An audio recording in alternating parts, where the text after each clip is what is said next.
Well, hey garden friends, how's it going? It's Destry. Welcome back to the front of my Oregon yard today. We're going to be doing a little zhuzhing up and plant maintenance here in my front entryway for July, for specifically decorating for the 4th of July, but also just doing, you know, that kind of as we're moving into summer maintenance on some of my plants up here. This is a little sneak preview of what's to come. I just finished the project and I've decided to film a little intro for you and share this with you. So this is how it looks in the after state, but I think if you stick around for the video, you'll see the total transformation. Well, here's the current look and state of my front entryway.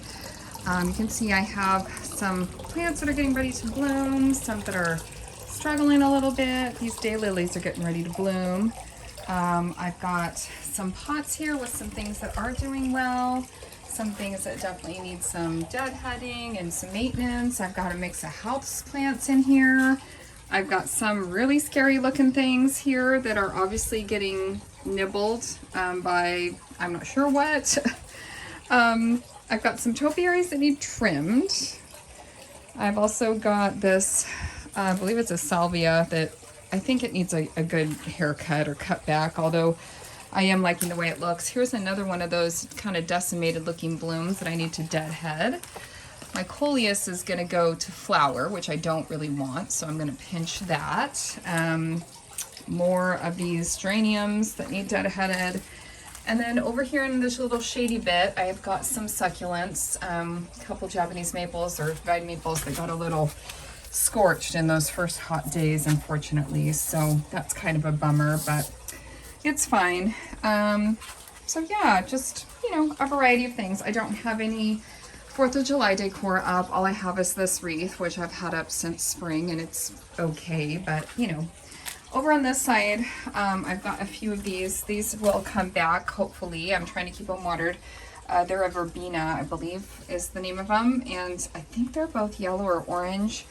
I've got this pot, which is just a little bit too big to put on this stand. So one thing about these stands, I do wish they were just a little bit bigger, because, you know, things with bigger feet, bigger footed pots don't fit. So those are about the biggest size I can put on there. And then I've got this really wide pot here. Some of these came from the high school, actually, that I teach at. I took my plants, I plant up some plants and I took some home for the summer. These were some seedlings of some cosmos that I stuck in there that are looking pretty, but I need to deadhead this guy here and just kind of, I could clean that up, and it needs a good water and good fertilizer. I got this plant rack too. This was a QVC find and I just haven't got it set up. I mean, I have it set up, I just don't have it decorated with plants. This does get a lot of heat. So even like my jades and some of the things that do like the heat are, you know, it's too much for even them. So I'm not sure what to put on that yet, so that's why it's not set up. And on this side, the pot is looking really good. This beautifulness is looking really good. It's trailing there really pretty. Both grasses that I put, well, this one's a grass, I guess that one's not technically a grass, are looking good in this spot. That one could use a little trim, but I love the silver falls, it's so pretty. Anyway, this guy needs a haircut. He's getting a little scorched up at the top. Not too bad, so we'll just leave him woolly for now, probably. I'm not going to take that project on today, but I'm going to try to clean some of this up. I'm going to do some plant maintenance out here. And then my hanging baskets are not looking good. I don't know if they're not getting water. I think that's the main reason, but I also think this one has aphids really bad. This one I noticed is obviously not getting water, so I don't know what's going on, but I'm so bummed. So I don't know how much energy I have today, but I need to probably just cut those back, water them really well, and then let them recover and move into the shade here. Because none of those blooms I don't think will come back. I'll try to water it tonight and see. I'll water both of them, but you can see even the shady side of that one is doing better. They just get a lot of heat up here, and it's hard, you know, even sun-loving plants in this area, it's hard to keep them happy. And then down here, I do have a few coleus that are hanging on, and I put just 3 little zinnias there. I don't know how they will do there, but I just had them, so I popped a couple zinnias there. You can see only one of the coleus is left over on this side, so it definitely did better in the sunnier side. But again, I'm noticing some like slug trails. I need to, treat stuff out here, which I haven't done, and just blow everything off. Do a little maintenance, like plant maintenance, more than decorating even today. So I'm gonna try to get both done. We'll see how much energy we've got.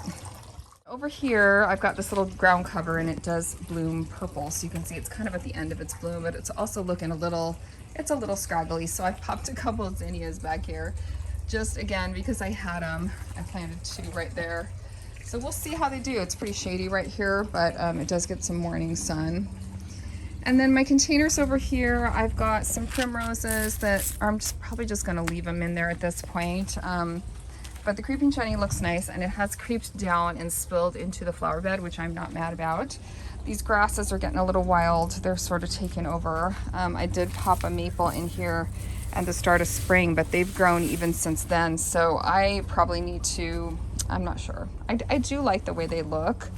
But they're just a little big. So you can see I've got some stuff down here. This is just a dianthus, I think, that I need to get in here and deadhead and maybe even transplant. Looks like there's 2 of them in here now that I'm looking. So I might just pull these out of here and get them into a garden bed. On this side of the entry, I have some coral bells that I think are gonna be really good here. They look great. And then I intersperse them with just a few zinnia seedlings that I had just kind of here and there. The one thing about the coral bells is they do bloom pretty fast and then they're kind of done. They have one big bloom. So I was hoping for that blue show right now. Now I am getting blooms from this guy, but you can see they all like flopped over. So they got really, really tall and now they're just flopped. So this was not it was a good experiment, but not a good planting for this spot. So now I need to get in here and probably just stake them up. I thought about pulling them all, but I really don't have a place to transplant them. And some of them are looking really good. Like, look at this guy, but I have noticed, that's a pretty one. Yeah, but see, again, I guess I could harvest it way down here and take multiple branches, but I've got to get these staked up, you guys, because what's happening is that they're turning towards the sun. See how that one's like turning, which tells me that, I've got to get them staked up or I'm going to have a bunch of curly flowers. See that? In fact, I might be too late. So that's another project I need to get going on today. And then this one, I think it might have aphids or something. It just does not look good. It does not look healthy. It looks weird. And so I might just pull that one out of here. All right, guys, this is a budworm. And you can see he is just having a meal on my plants. So unfortunately, I hate to do it, but he's got to go bye-bye.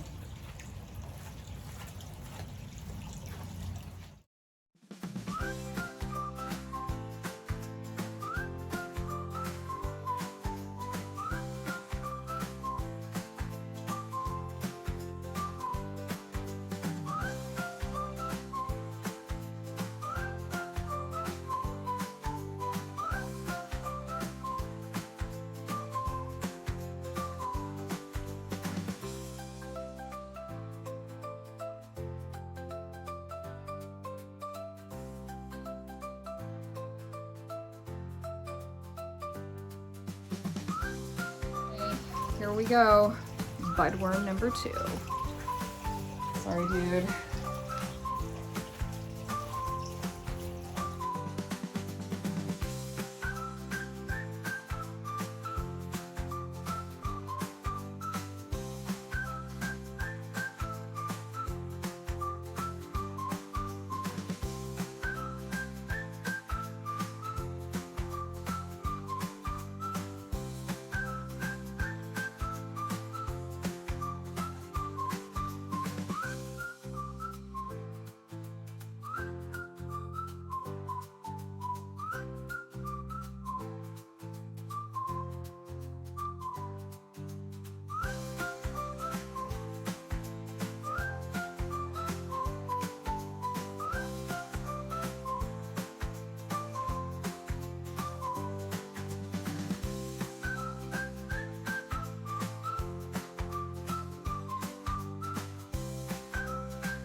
So heading over this way, everything's looking good over in this bed.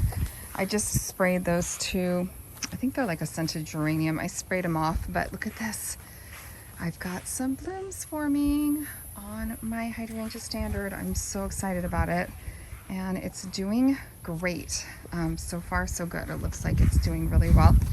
Blueberries are going crazy. And then the flower stand, sorry I didn't film this part, but I did do some flags here in the front, and that's what the container's looking like. This one is doing a lot better than this one.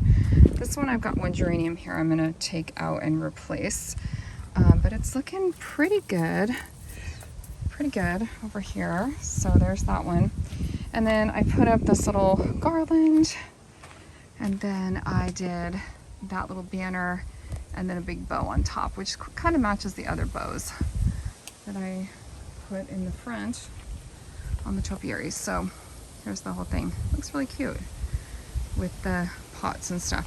So I'm happy with how it turned out. I do need to replace that one geranium, but I have a red one that I can pop in there. And then if you saw my video of me working over here in what I call the auxiliary yard, I just want to show you the California poppies that I planted are blooming, and they're doing really well. Now they actually had the area rebarked, which was really nice. They finally had some landscapers come and take care of the barking. So this is a Rebecca here, and then but I was happy with how many of the poppies are taking, and I'm hoping that they're going to spread in this area. I have another native plant I'd like to plant, but I'm not sure if I'm going to do it there. But also the buddleia are just so pretty. This is a proven winners one. It's a smaller variety, or it's supposed to stay smaller. Now we pruned it way back. I do deal with pincher bugs on this guy, but I also use these in my arrangements, and they're really pretty in a vase. So I do try to come out here and deadhead it, but it's great for our pollinators, you know, and it's just this really pretty purple statement. And then this purple guy is one that just self-seeds, and it's kind of a weed in our area. It kind of goes everywhere. It gets these kind of white fluffy seed pods that float around. So it's not my favorite. We do pull it out and try to keep it in check, but I'm really happy with this purple and yellow, especially now that they barked. I think it's looking really good over here. And they actually trimmed this hedge finally too, which was nice because it's a giant hedge, and they rebarked over there too. A couple other things going on in front. My Shasta daisies are blooming, and they are interspersed with these red daylilies. And then I've got a couple hostas tucked back in there that are doing okay. You can see the one is blooming. This one got a little eaten. The leaves have holes in them. But over here we've got the blue. So there's the red, white, and here's the blue. And so this lavender is just loving its life. It's doing so good. It just looks like fireworks out here. It's as big as my, whatever these are that are everywhere in the Pacific Northwest. What am I trying to say? Not jasper. I'll think of it. Anyway, but look at this lavender. It's covered in pollinators. It's really pretty. So I've got my red, white, and my blue here in the front, and these were all ones I divided one year. I had them someplace else, and I dug them up and divided them, and it just looks really pretty on this swoop right here. It adds so much color and texture to this spot. All right guys, well the sun is in a bad place, but here's sort of the after. Everything looks just a little bit more cleaned up. I still have more to do. I'm probably going to remove those two yellow pots, and you know, I did groom everybody the best that I could. Actually trimmed on this jade plant here too, because it was just getting too leggy right there. And I did remove some of the budworms, but I definitely need to come out here and spray if I want to keep them under control, or I can not spray and just let them do their thing and eat my plants. But you know, I probably will spray if I get to it. Love the dichondra. I did trim on that salvia quite a bit, so I'm hoping that'll encourage a new flush of blooms. And so these two pots are the same, and they're planted the same. So that was a nice addition with just like a little bit more flowers and some symmetry. And I've got that one back there. I moved one of the ones there. I moved the geranium back here. It'll be good there, I think, and it's kind of propped up. My daylilies will be blooming, and then these guys, something is wrong with the drip. It's not working. I might just take these down, have my husband take them down, chop them back, treat them, fertilize them, and then try again. Especially this one has aphids really bad, and I've already treated it a couple times, but it's definitely that time of the season where you just have to kind of get rid of them. Oh, look at that budworm. Oh my gosh. He's just happy as a clam. Okay, yeah. We've gotta do something. We've gotta cut these back. I mean, I still have some blooms on the side that he's not gotten to yet, I guess. But that's the thing about budworms. You see one, and then all of a sudden, you just start seeing a bunch of them. And this plant doesn't look very healthy, so I think it's time. So this is the stuff that I'm going to be using for the budworms today, guys. It's called Monterey BT and controls worms, caterpillars on fruits, vegetables, ornamentals, and shade trees. So I'm going to be putting this in a spray bottle, just a teeny little bit. I think it's like 3 ounces to like a gallon or something like that. Don't quote me on that. Read the instructions. But I'm just going to be putting it in a spray bottle and applying it to these petunias after I cut them. I'm going to chop everything down and I'm going to treat them with this first. And then I'm going to be treating them with, where's my other stuff? Oh, my neem oil, which is actually over here. This stuff for the aphids. So they've got aphids, they've got budworms. They just are not looking good. So we're going to go ahead and get them Chelsea chopped and treated today. All right, guys, well, that's going to do it for my little mini makeover here in my front entry. Definitely have more projects to tackle, but I feel good about what I was able to get done today. If you stay till the end and watch this video, go ahead and give it a like and subscribe to the channel. Check out some of my other videos, and if you need me, I'll be doing some yardening. I'll see you guys next time. Bye.